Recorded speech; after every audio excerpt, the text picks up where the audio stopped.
বিপদের সময় যে পাশে থাকে এবং যে দুটো হাত বাড়িয়ে দেয়, কোনো রকম কঠিন পরিস্থিতির চিন্তা না করে এবং নিজের কী হবে সে কথা চিন্তা না করে, সেই কিন্তু হলো আসল মানুষ এবং তাকে আমরা রিয়েল মানুষ হিসাবে কিন্তু চিহ্নিত করি। এই প্রসঙ্গ নিয়ে একটি গল্প আজকে আমি তোমাদের কাছে শেয়ার করছি।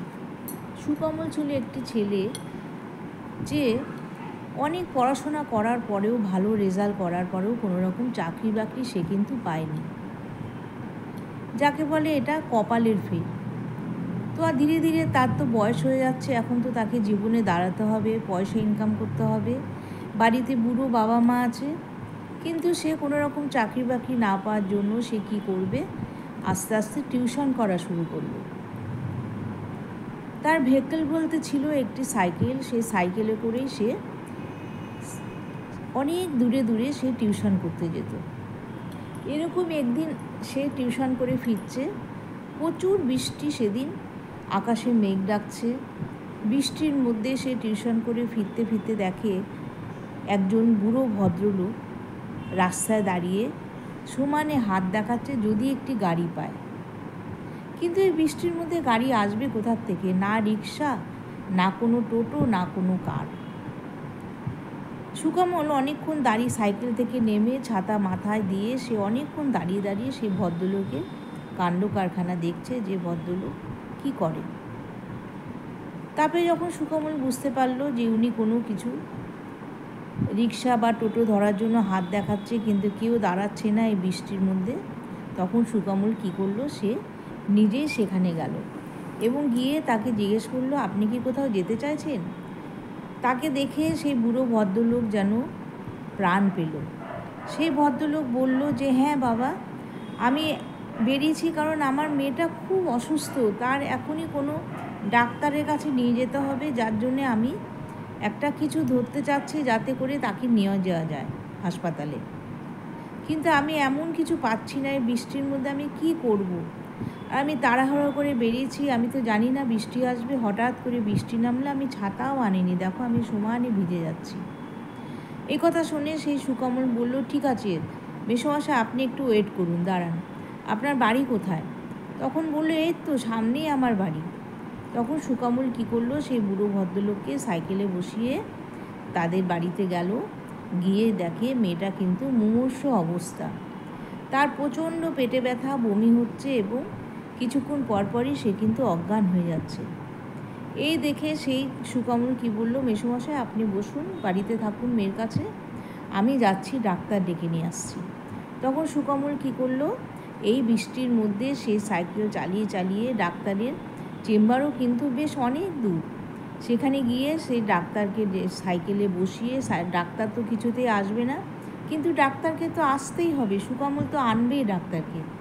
সে ডাক্তারকে নিয়ে এসে তার বাড়িতে গিয়ে সেবা শুশ্রূষা করে মেয়েটাকে সুস্থর পথে নিয়ে গেল, ওষুধ টষুধ খাইয়ে ঠিক আছে হয়ে গেল। এবার সুকমলের কিন্তু বাড়িতে ফিরতে ফিরতে অনেক রাত হয়ে গেল।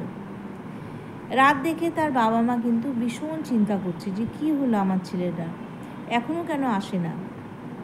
কিন্তু সুকমলের বাবা মাও জানে যে আমার ছেলেটা কিন্তু পরোপকারী, নিশ্চয়ই কোনো কারুর বিপদ হয়েছে, সেই বিপদে তাকে সাহায্য করছে। ঠিক তাই বাড়িতে এসে সুকমলকে জিজ্ঞেস করলো, সুকমল তুমি এত দেরি করলে যে, আমরা তো ভীষণ চিন্তা করছি।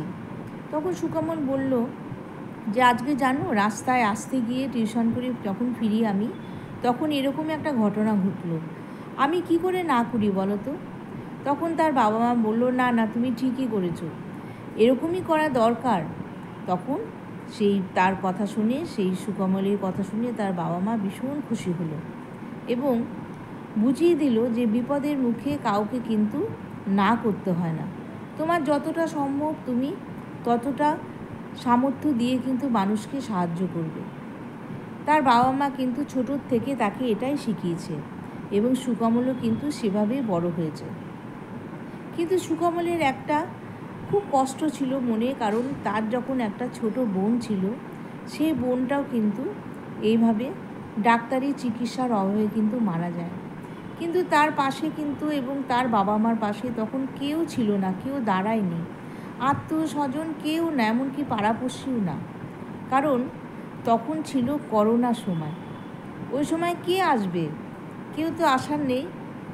সেই দিনটা সুকমল তখন বাড়িতে এসে সেই মেয়েটাকে দেখে তাকে ডাক্তার দেখিয়ে যে সেবা শুশ্রূষা করলো, সে বাড়িতে বসে অন্ধকার ঘরে ফ্যান ছেড়ে সে এক মনে সে বোনের কথা চিন্তা করলো যে আমার বোনটাও তো আজকে বেঁচে থাকলে এত বড়ই হতো, কিন্তু এমনই ভাগ্য যে আমার বোনটাকে আমাদের ছেড়ে চলে যেতে হলো। কারণ ওই বিপদের সময় কেউ তো আসবে না। কে আসবে? এই একটা মারাত্মক মরণব্যাধি। কিন্তু আমি সবার বিপদে গিয়েছিলাম। এই অবস্থাতেও কিন্তু সে করোনাকে কোনো রকম ভয় না পেয়ে সে ঝাঁপিয়ে পড়েছিল মানুষের জন্যে, অথচ করোনা কিন্তু তাকে ছুঁতেও পারেনি। সে জন্ম নিয়েছিলই মনে হয় এইভাবে, কোনো রকম নিজের চিন্তা না করে সে কিন্তু মানুষের বিপদে ঝাঁপিয়ে পড়ত। তাই সুকমলের মতো যদি আমাদের আরও অনেক এরকম ভাইকে আমরা পাই, তাহলে সমাজের তো অনেক ভালো হবে এবং অনেক মানুষ হয়তো অনেক হেল্প পাবে। তাহলে বন্ধুরা, আজকে গল্পটা আমার কেমন লাগলো তোমরা অবশ্যই কমেন্ট বক্সে জানাবে এবং বেশি করে শেয়ার করে দেবে। জানি আজকালকার মানুষের মানসিকতা সম্পূর্ণ পাল্টে গেছে, প্রত্যেকেই কিন্তু মানুষের পাশে দাঁড়ায়, কিন্তু এই গল্পের থেকে আরও যেন মনে হবে যে না, আরও বেশি মোটিভেটেড হবে মানুষ, যে না, মানুষের পাশে দাঁড়ানো কিন্তু একটা বিশাল দায়িত্ব। তাহলে বন্ধুরা, আজকে আমি আসি, আবার কালকে আসবে একটা নতুন গল্প নিয়ে। টাটা।